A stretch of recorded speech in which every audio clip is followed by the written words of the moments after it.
ভাই সাহেব, আপনারা সবাই মিলে ওদের প্রতিহত করুন। আপনারা ভয় পাবেন না, আমার কথা শুনুন। আপনারা এক হয়ে দাঁড়ান, আপনারা এক হয়ে রুখে দাঁড়ান। ভাই সাহেব, ভাই সাহেব, ভাই সাহেব, আপনাদের মিলিত শক্তির কাছে শয়তানদের শক্তি কিছু নয়। আপনারা ওদের প্রতিহত করুন, প্রতিহত করুন।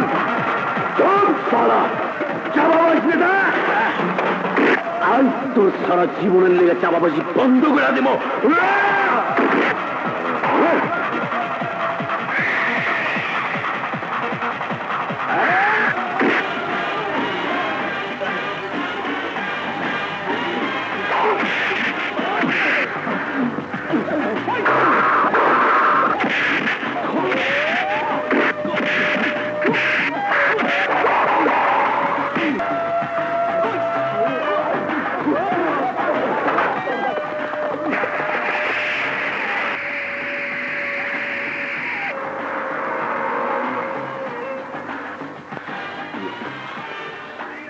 বাবা,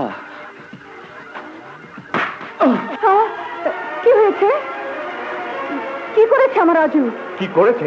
আমার উঁচু মাথাটাকে নিচু করে দিয়েছে। আজ হাজার মানুষের সামনে তোমার ছেলে প্রমাণ করে দিয়েছে যে আমি শুধু জননেতাই নই, একজন সন্ত্রাসী গুন্ডার জন্মদাতা পিতাও। মা, যারা আমাদের দেশটাকে ধ্বংস করতে চায়, যারা শান্তিপ্রিয় সাধারণ মানুষের উপর জুলুম করে, গুলি করে, বোমাবাজি করে, আমার বাবার মতো সব দেশপ্রেমিক নেতাকে খুন করতে চায়, আমি তাদেরকে ছাড়বো না মা, কোনোদিন ছাড়বো না। ও তাই তুমি রাস্তার গুন্ডাদের মতো মাস্টারি করতে ঝাঁপিয়ে পড়েছিলে? বাবা, আজ ওরা তোমাকে মেরে ফেলতে চেয়েছিল। কেন চেয়েছিল তা তুমি জানো না। তোমার মতো একজন জননেতাকে পৃথিবী থেকে সরে দিতে পারলে সহজে তারা এই দেশটাকে শয়তানের রাজ্যে পরিণত করতে পারত।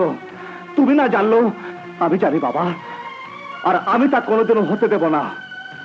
আমি একেবারে জানি না তা নয়, কিন্তু আমাকে প্রোটেকশন দেওয়া তোমার কাজ নয়। তুমি আমাকে কথা দাও, এখন থেকে কোন রকম হাঙ্গামায় তুমি নিজেকে জড়াবে না। কিন্তু বাবা, আর রাজু, তোমার এখন একমাত্র কাজ লেখাপড়া। তুমি তাই নিয়ে ব্যস্ত থাকলে আমি বেশি খুশি হব।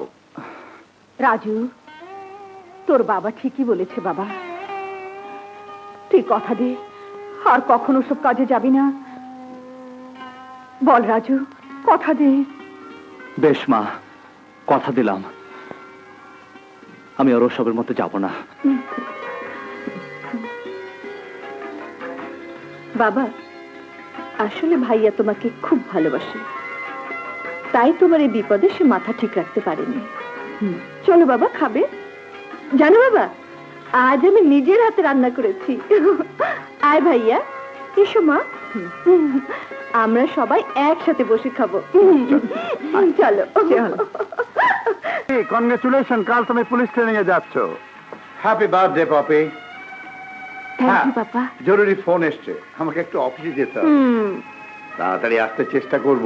ওকে। Enjoy yourself. বাবা বাবা। Popy. Raju. Happy birthday. Thank you, thank you. এটা কি? খুলে দেখো।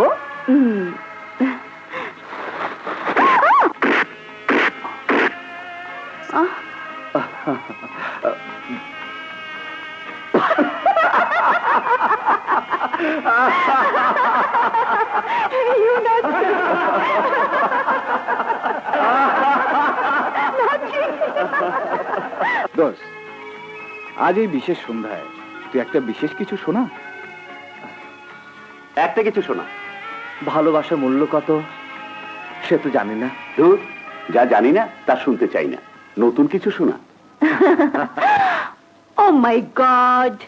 Candle! Candle!